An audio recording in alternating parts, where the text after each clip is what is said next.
우리 한번 반복할수록 좋은 인사죠. 성도님이 더 행복했으면 좋겠습니다. 우리 한번 두세 번 이상 축복하면서 인사 나눕시다. 6월 한 달 성도님이 더 행복했으면 좋겠습니다. 저도 같은 마음입니다.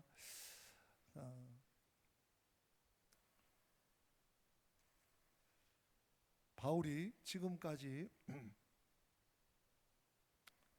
영적으로 또 교리적으로 마치 교사가 학생들을 훈육하듯이 또는 훈계하듯이 때로는 설득하듯이 말씀을 했습니다. 그런데 오늘 여러분 좀 어조가 바뀌었다는 느낌을 혹시 받으신 분들이 있는지 모르겠습니다. 이제 오늘 본문에서는요, 짧지 않는 본문인데 12절부터 9절의 말씀인데요, 마치 아버지가 자녀에게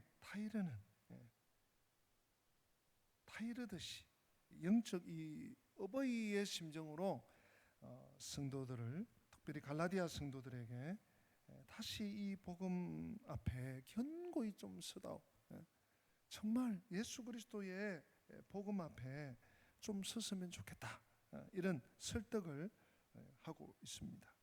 그래서 여러분 오늘 첫 절에 보니까요, 12절, 형제들아 내가 너희와 같이 되었은즉 너희도 나와 같이 되기를 구하노라. 바울이 앞전에서는요, 막 심지어는 막 그 험한 말까지 했어요. 저주, 이렇게 행하면 저주를 받을지어다, 막 이러면서요, 그리스도에게서 끊어진다, 막 이런 험한 말을 했는데, 지금 오늘 12절에서는 다 이르듯이 너희가 나와 같이 되었으면 좋겠다, 나처럼 좀 했으면 좋겠다, 당부 또는 부탁, 좀 뭐라고 할까요? 이걸 좀 마음을 달랜다고 할까요? 이런 표현을 쓰고 있습니다. 무슨 말인가 하면, 내가 너희를 위해 내 삶을 다 드렸지 않느냐, 내 삶을 드렸고 또 내가 붙들고 있는 이 복음, 내가 사랑하는 주님, 나를 위해 죽으신 주님, 그래서 내가 달려가는 이 신앙의 길로 너희들도 가야 되지 않겠느냐. 근데 왜 비뚤어진 길로, 길 아닌 곳으로, 오프로드로 자꾸만 가려고 하느냐, 이러면서 바울은 말을 이어가고 있습니다. 사실 바울이 이 갈라디아 교회에 참 사랑의 빚을 진 것 같아요. 오늘 본문을 통해서 우리가 알 수 있습니다. 지금까지 너희들이 나에게 얼마나 잘해주었느냐, 얼마나 잘해주었느냐. 그런데 왜 지금 너희들이 이렇게 나에게 등을 돌리고 왜 이렇게 하는지 내가 알 수가 없다. 이 바울이 갈라디아 교회 성도들이 바울을 대하는 태도가 현격하게 달라짐을 느낀 것 같아요. 자, 우리 13절 같이 한번 읽어보십시다. 13절 시작. 내가 처음에 육체의 약함으로 말미암아 너희에게 복음을 전한 것을 너희가 아는 바라. 여러분, 이게 무슨 말일까요? 바울에게 뭔가 좀 외모나 이런 의미보다도 바울이 건강이 상당하게 좋지 않은 가운데 아마 이 갈라디아 지역으로 가게 됐던 것 같아요. 우리 또 14절을 읽어보면 조금 더 우리가 이해할 수 있습니다. 14절도 읽어보십시다. 시작. 너희를 시험하는 것이 내 육체에 있으되 이것을 너희가 업신여기지도 아니하며 버리지도 아니하고 오직 나를 하나님의 천사와 같이 또는 그리스도 예수와 같이 영접하였도다. 아멘. 여러분, 이 뒤에 나오는 이 14절 뒤에 이 표현이 뭘까요? 너희가 나를 하나님의 천사와 같이 여겼다. 심지어 그리스도 예수님과, 예수님이 우리에게 오셨나? 하나님이 예수님을 우리 이방 땅인 갈라디아로 보내주셨나? 할 정도로 바울을 이렇게 선대했다는 것인데, 바울이요, 외모상으로도 뭐 그랬다 저랬다는 학설이 있습니다만은, 더군다나 바울은 잘 알려진 대로 아주 심한 질병이 있었다고 해요. 근데 그 질병이 무슨 질병이냐에 대해서는 공통점이 없습니다. 근데 아주 심각한 질병이 있었던 것은 분명합니다. 학자들 간에 여러 가지 의견들이 분분한데, 혹자는 바울이 다메섹에서, 그 사도행전 9장인가요 보면 다메섹에서 예수님을 정면으로 만나게 됩니다. 큰 빛 가운데. 그래서 그 당시 일시적이지만 바울이 실명이 됩니다.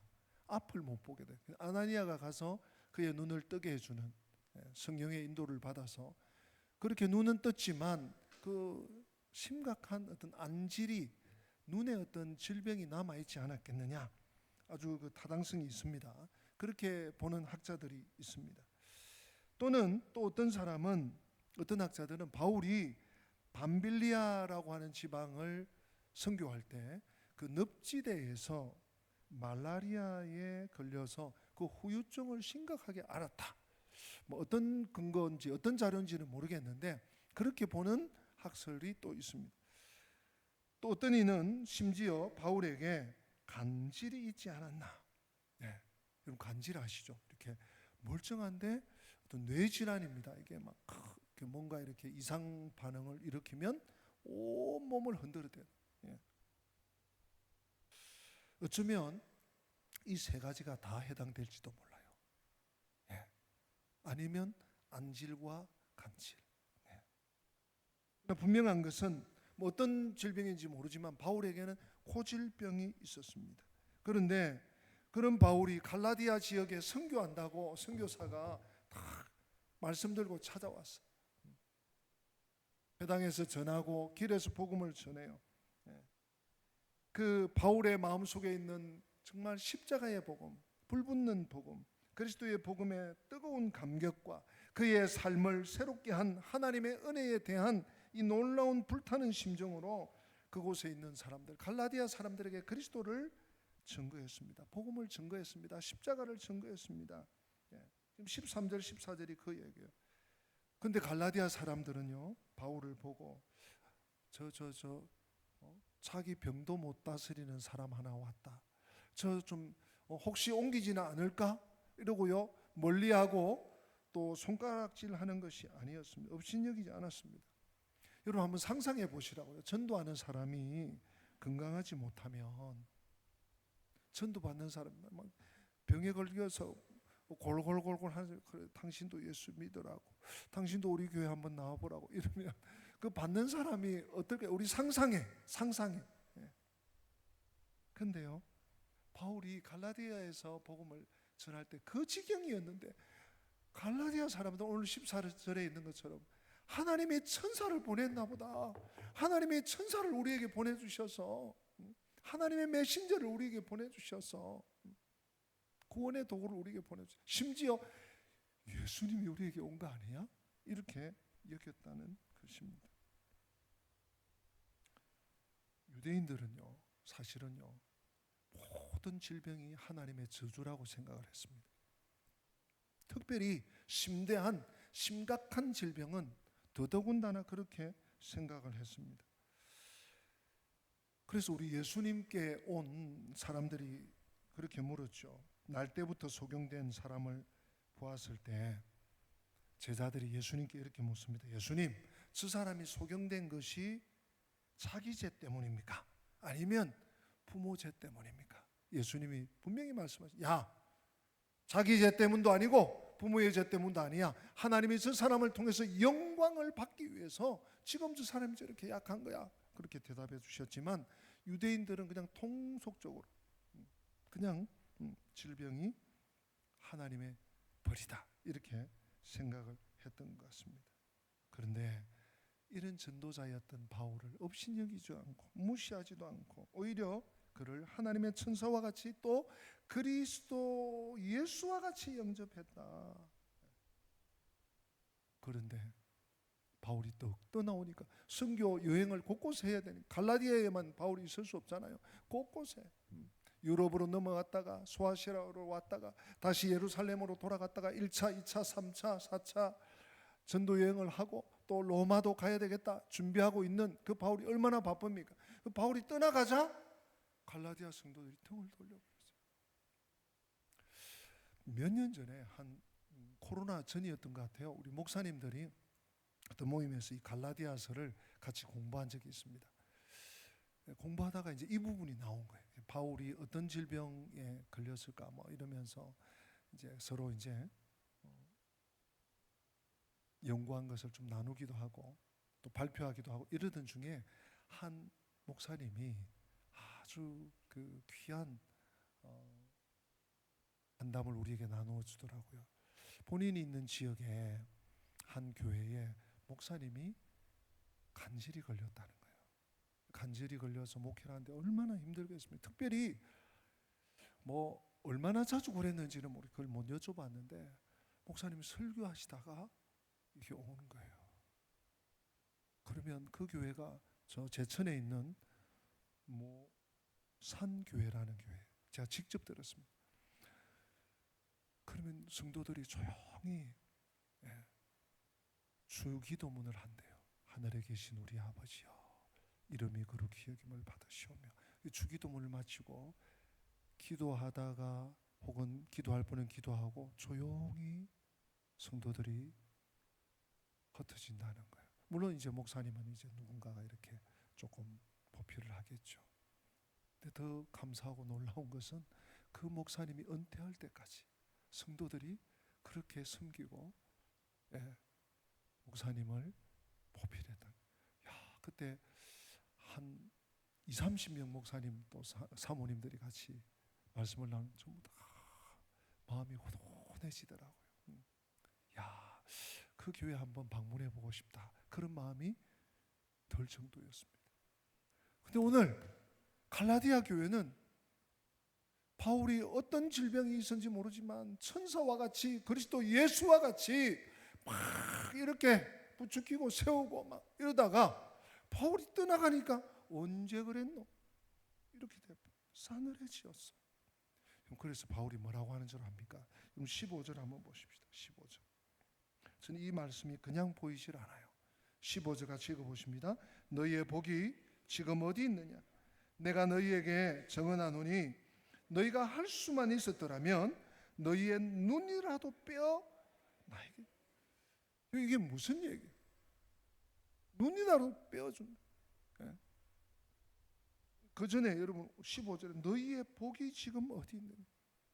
여러분 우리가 신앙생활하면서 우리가 이 세상을 살아가면서 우리의 복이 무엇입니까? 막 이렇게 누구에게 뭔가를 받고 하는 일이 잘 되고 아이들이 잘 돼서 이렇게 좋은 학교도 가고 취업하고 또 승승장구하고 그게 복입니까? 물론 복이죠. 복이죠. 근데 바울이 말하는 진정한 복, 주 안에서 그리스도 안에서 생명 안에서 하나님 안에서의 복이 무엇이라고 지금 바울이 얘기하는 것 같습니까? 여러분 주 안에서 복은요 섬긴 것입니다. 인내한 것입니다. 품은 것입니다. 내가 도저히 용서할 수 없는 것을 용서한 것입니다. 사랑한 것입니다. 이게 복이에요. 바울이 환자로 그것도 아주 극심한 질병을 가진 자로 복음을 전할 때 이 갈라디아 지역의 성도들이 하나님의 사람들이 당신 왜 이래 빨리 다른 지역으로 가라고 하지 않고 섬기고 돌봐주고 품고 사랑하고 보호해준 이것이 복인데 갈라디아 성도들이 그걸 잊어버렸어요. 잃어버렸어요. 사실 초대 그리스도인들은요 복음을 전해준 이 영광스러운 하나님의 사자들에게 오늘 바울이 얘기한 것처럼 15절에 자기의 눈이라도 빼어주고 자기의 목숨이라도 내어줄 수 있는 그런 태세로 살았습니다. 여러분 오늘 바울만 이 갈라디아서만 이 말씀이 있는 게 아닙니다. 로마서 16장 3절 4절 우리 한번 읽고만 지나가십시다. 로마서 16장 3절에 이런 말씀이 있습니다. 너희는 그리스도 예수 안에서 나의 동역자들인 브리스가와 아굴라에게 문안하라. 그 다음 4절 같이 읽어볼까요? 그들은 내 목숨을 위하여 자기들의 목까지도 내어놓았나니 나뿐 아니라 이방인의 모든 교회도 그들에게 감사하느니라. 아멘. 무슨 얘기요? 우리에게 생명의 복음을, 우리의 영광의 복음을, 우리에게 십자가의 복음을 전개해 준 이 사도, 이 하나님의 종들, 이 하나님의 사자들, 이들의 생명이 위태롭다면 내 목이라도 내놓겠습니다. 오늘 갈라디아 교회 같으면, 갈라디아 지방에 있는 성도들 같으면 하나님의 종이 이렇게 아프신데 내 눈이라도, 여러분 이 15절 이 구절 때문에 바울의 안질이 아주 깊었던 것 같아, 이렇게 보는 분들이 많이 계세요. 내 눈이라도 빼어주겠습니다. 빼어주고 싶습니다. 빼드릴 수 있다면.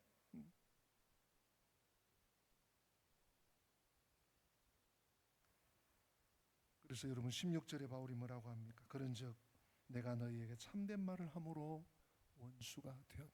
15절까지 너희들이 이렇게 나에게 선대하고 나를 받아주고 나의 말을 존중하고 나를 하나님의 천사나 그리스도 예수같이 여겼던 너희들이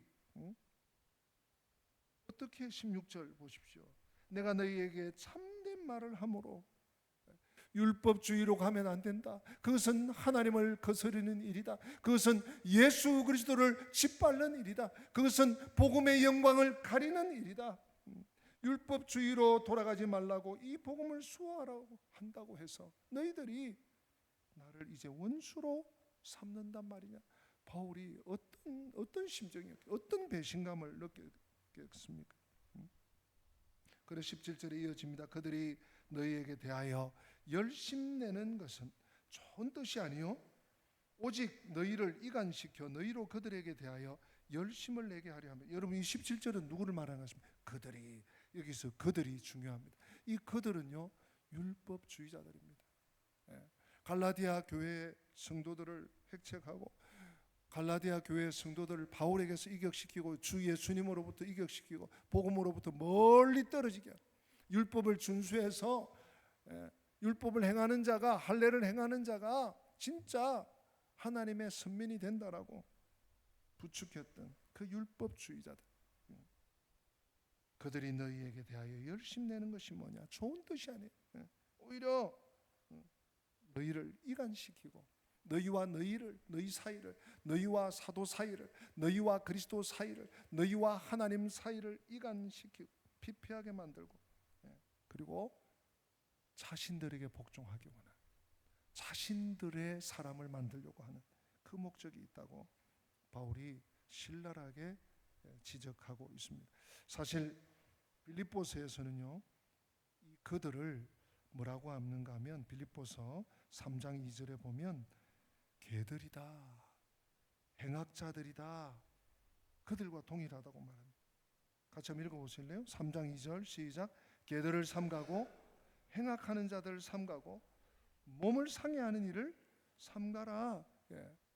바울이요 이 율법주의자들을 향해서 개들이다, 행악자들이다.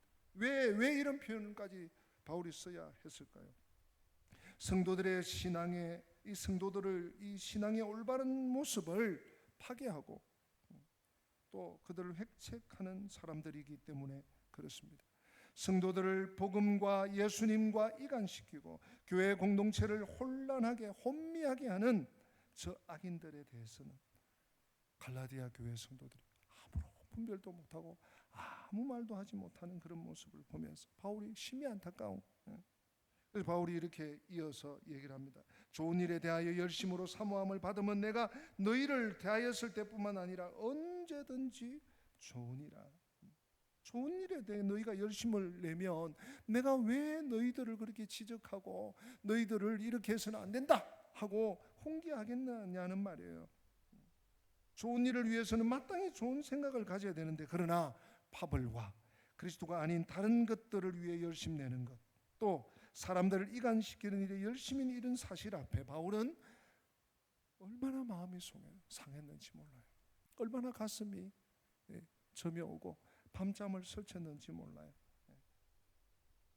빌립보서의 표현을 또 한번 보요. 우리가 지난주까지 빌립보서를 봐. 제가 빌립보서를 보면서 내가 지금 빌립보에 있는지 갈라디아에 있는지 헷갈리더라고요. 이렇게 표현합니다. 여러분 빌립보서 3장 18절. 여러분 저는 이 말씀을 읽을 때 정말 가슴이 점해요. 바울이 어떤 심정으로 교회를 섬기고 교회를 지키고 교회를 목회하고 교회를 파수하는 바울이 어떤 심정이었을까? 우리 바울의 심정을 한번 헤아리는 마음으로 빌립보 3장 18절 같이 한번 읽어보면 좋겠습니다. 시작. 내가 여러 번 너희에게 말하였거니와 이제도 눈물을 흘리며 말하노니 여러 사람들이 그리스도의 십자가의 원수로 행하느니라. 바울이 한두 번이 아니에요. 한두 번이 아니란 말은 한두 사람이 아니란 말이에요. 여러 사람에게 여러 번 너희에게 말했다. 그리고 지금도 이 빌립보서를 쓰는 옥중에서 바울이 빌립보서를 쓰거든요. 옥중에서 이 서신을 쓰고 있는 지금도 내가 눈물을 흘리면서 가슴을 썰어내리면서 말한다. 왜?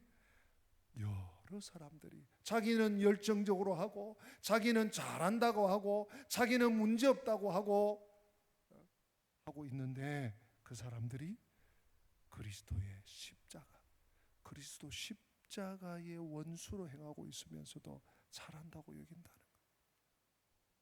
얼마나 가슴 아프다 못해서 두려운 일입니까, 여러분? 네. 지금 바울이 교회 밖을 얘기하는 게 아니에요. 저 세상 얘기를 하는 게 아니에요. 저 다른 나라 얘기를 하는 게 아니에요. 빌립보 교회 안에, 갈라디아 교회 안에 하나님의 성도들을 획책하는 자들을 향하여서 바울은 그리스도 십자가의 원수라고 말을 하고 있습니다. 오늘 저는 이 19절 말씀을 여러분들과 특별히 마음 깊이 나누기를 원하는데요. 우리 19절 갈라디아서 4장 19절 우리 본문이 되겠습니다. 같이 한번 읽어보십니다. 시작. 나의 자녀들아 너희 속에 그리스도의 형상을 이루기까지 다시 너희를 위하여 해산하는 수고를 하노니. 바울이요 심정이 이러니까 마음이 찢어질 것 같아요. 그렇게 나를 금이야 옥이야 정도는 아니라도 하나님의 종으로 숨기고 눈이라도 빼줄 것처럼 목이라도 내놓을 것처럼 이러더니 바른 말 한다고. 야 너희들 그 율법주의자들 가까이 하면 안 돼. 그들은 그리스도를 분리하는 자들이야. 하나님의 말씀을 분리하는 자들이야. 십자가를 멀리하는 자들이야. 그리고 자기들만 섬기라고 하는 자들이야 라고 했더니 바울에게서 획 돌아서 버린 180도 1800도 그런 모습을 보면서 바울이 너무 내가 다시 이들을 위해서 그리스도의 형상이 다시 이들에게서 세워지기까지 다시 해산하는 수고를 해야 되겠다. 이게 굉장히 중요한 대목입니다. 사실 12절 오늘 본문 첫 절 12절에 바울은요 나와 같이 되기를 원한다. 아버지의 심정으로 나와 같이 되기를 당부했습니다. 그렇지만 사실 바울은 갈라디아의 성도들이 갈라디아 교인들이 그리스도를 닮은 모습으로 변화되도록 자신이 본을 보였을 뿐입니다. 사실 바울은 자신을 좋아해 달라고 말하지 않습니다. 나와 같이 되기를 원한다. 나와 같이, 바울과 같이. 자신의 바울 팬을 얻으려고 하는 것이 아닙니다. 자기처럼 이 갈라디아에 있는 성도들도 그리스도를 따르게 하기를 원했습니다. 바울은 사람들이 자신에게 의존하지 않고 그리스도의 사람으로 그리스도를 의존하기를 원했습니다. 그래서 바울은 다시 자기가 이 일을 위해서 그리스도의 사람을 세우기 위해서 그리스도의 형상을 이루기 위해서 다시 해산하는 수고를 하겠다고 결의합니다. 다짐합니다. 여러분 해산의 수고가 뭡니까? 아마 고대 사회에 수술이나 뭐 오늘날처럼 뭐 제왕절개 뭐 이거 생각도 못할 때잖아요. 1900년 전 아닙니까? 죽어야 구하는 한 생명을 낳기 위해서 산모가 거의 죽음 앞에까지 가야 실제로 죽는 경우도 많이 있었습니다. 출산을 하다가. 예. 내가 죽는 힘을 다해서 다시 너희들을 그리스도께 세우겠다. 그리스도 앞에 세우겠다. 그리스도 앞에 세우겠다. 여러분, 하나님의 종들, 또 사실 하나님의 종들만 아니에요.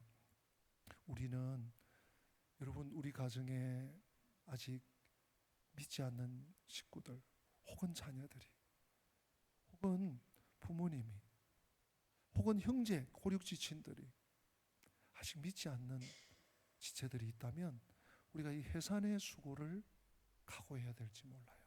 네. 내가 죽어야, 내가 거의 죽음 직전까지 하늘이 노래져야지 아기가 난다면서요. 저는 한 명도 안 나봐가지고 잘 모르겠습니다. 하늘이 노래질 때까지 나 죽기를 각오해야지 이들을 살릴 수 있다는 바울의 결의가 여기서 묻어나고 있습니다, 여러분. 그래서 여러분, 오늘 마지막 절이네요. 20절 한 번 더 읽어보십시다. 시작. 내가 이제라도 너희와 함께 있어 내 언성을 높이려 하면 너희에 대하여 의혹이 있습니다. 의혹이 있습니다. 너희들이 왜 그랬는지, 너희들이 왜 그럴 수밖에 없었는지 나는 도무지 아직도 이해가 되지 않는다. 나는 아직도 도무지 알 수가 없다. 그러나 다만 내 언성을 높인, 내가 너희들을 지금 만났다면 왜 이랬어? 이게 뭐야? 무슨 일을 한 거야? 이렇게 하고 싶다. 그러나 나는 그러기 전에 나의 생명 다해 해산의 수고를 작정한다. 갈라디아 교회를 살리기 위해서 다시 죽기를 각오하는 바울의 모습에서 여러분, 비장함이 느껴지지 않습니까? 어쩌면 우리가 전도자로서 세워지기 이전에 하나님께서 나를 그리스도 십자가의 복음으로 불러주셨습니다. 십자가의 복음 앞에 나를 살려주시고 세워주셨습니다. 그런데 지금 나의 삶은 어떻습니까? 정말 주님의 십자가를 붙잡고 따라가고 있습니까? 십자가 아니면 내게는 소망이 없다고 여러분 자부하면서 따라가고 있습니까? 혹 이유야 어떠하든 내가 지금 그리스도와 멀리 떨어져 있지는 않습니까? 주님을 사랑하지 않는 것 아니고, 내가 예배 드리지 않는 것 아니고, 내가 하나님의 주님의 몸된 교회에 봉사하지 않는 것 아닌데 내 마음이 왠지 소원하고, 주님 불러도 이전처럼 감동이 없고, 주님 사랑합니다, 주님께 기도를 올리지만 그냥 먹먹하기만 하고 그렇지는 않습니까? 그런 나를 위해서 주님이 해산하는 수고 정도가 아닙니다.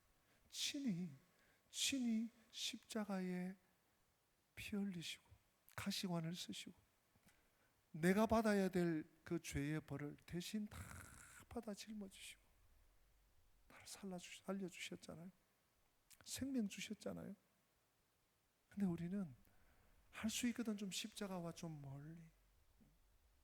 누가 그래도 당신 십자가 연택을 입었으니까 당신도 좀 십자가를 좀 지고 가야 안 되나 할까봐 그냥 대면 걸어가고 있지 않습니까? 사랑하는 성도 여러분, 오늘 바울이 내가 갈라디아 교회를 위해서 다시 해산하는 수고를 내가 하겠다, 내가 목숨을 걸겠다, 이런 얘기. 예수님이 나를 위해서 목숨을 거는 정도가 아니라 목숨을 날려서 이 땅에 오셨습니다. 그런데 내가 다시 예수님을 십자가 지게 만들었어야 되겠습니까?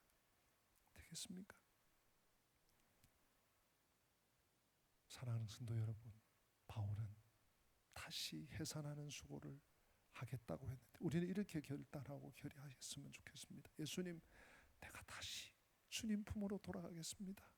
주님, 내가 다시 주님 품에서 다시 시작하겠습니다. 예수님, 제가 다시 십자가만 붙들고 주님 따라가겠습니다.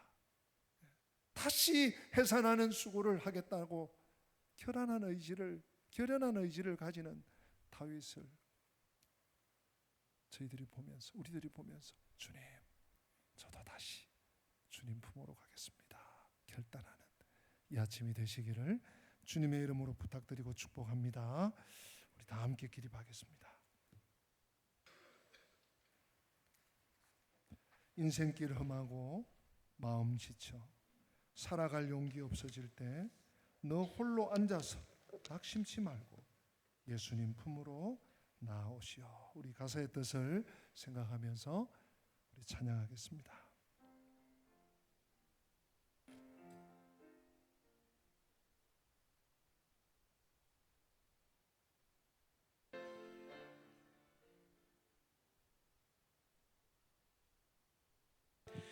인생길 험하고 마음 지쳐 살아갈 용기 없어질 때 너 홀로 앉아서 낙심치 말고 예수님 품으로 나오시오. 합시다. 평생의 모든 꿈, 평생의 모든 꿈 어무러져 세상의 친구 다 떠날 때 세상의 친구 다 떠날 때 어둠에 앉아서 울지만 말고 예수님 품으로 나오시오. 예수님은 나의 생명 믿음 소망 사랑 되시니 십자가 보혈 자비의 손길로 상처 입은 너를 고치시리. 어두운 밤 지나면 새날 오고 어두운 밤 지나면 새날 오고 겨울이 가면 봄이 오듯 이 세상 슬픔이 지나고 나면 광명한 새날이 다가오네. 예수님은 우리 오른손을 들고 찬양합시다. 예수님은 나의 생명 믿음 소망 사랑 되시니 십자가 보혈 자비의 손길로 상처 입은 너를 고치시리. 여러분 오른손을 가슴에 얹고 제가 위해서 기도해 드리겠습니다. 생명 주신 주님, 고마우신 하나님, 오늘 사도 바울은 자신이 무엇인지는 알지 못하지만 심각한 질환과 질병 속에서 복음을 전했던 갈라디아 교회를 그 가슴에 다시 올려놓고 왜 그러는지, 무엇 때문에 그러는지, 무엇이 잘못되었는지 알 수 없지만 그들이 사도에게, 하나님의 종에게 등을 돌리고 또한 오히려 자신들을 해롭게 만드는 이들을 추종하는 모습을 보면서 안타까운 마음에서 가슴을 쓸어내리면서 눈물을 흘리면서 십자가의 원수로 행하는 저들을 추종하는 자들을 보면서 내가 다시 그리스도의 형상이 이루기까지 해산의 수고를 하겠다고, 다시 해산의 수고를 하겠다고 결단하였습니다. 오늘 저희들은 주님, 다시 주님 품으로 돌아가겠다고, 주님을 사랑하지 않는 것 아니고 주님을 믿지 않는 것 아니고 하나님 아버지, 하나님을 의지하지 않는 것 아니지만 되면 그럭저럭 살아오던 저희들, 주님 아니면 안 된다고, 주님밖에 없다고, 다시 주님 품으로 십자가 앞으로 돌아가기로 결의하며 결단하며 나아가기 원합니다. 하나님, 우리의 모든 연약함, 우리의 모든 상처, 하나님 아버지, 우리의 모든 어리석음, 모든 세상의 풍파 예수 그리스도의 보혈로 씻어 주시옵시고 새롭게 하여 주시고 회복되게 하여 주시옵소서. 주 예수 그리스도의 은혜와 하나님 우리 아버지의 변함없는 사랑과 보혜사 성령님의 교통하심이 다시 해산의 수고를 하듯이 다시 십자가 앞으로, 다시 주님의 품으로 돌아가기 원하는 성도들 한 분 한 분 머리 위에, 저들의 삶의 모든 여정 위에, 궤적 위에, 우리 교회 위에 지금부터 영원토록 함께 계실지어다. 아멘.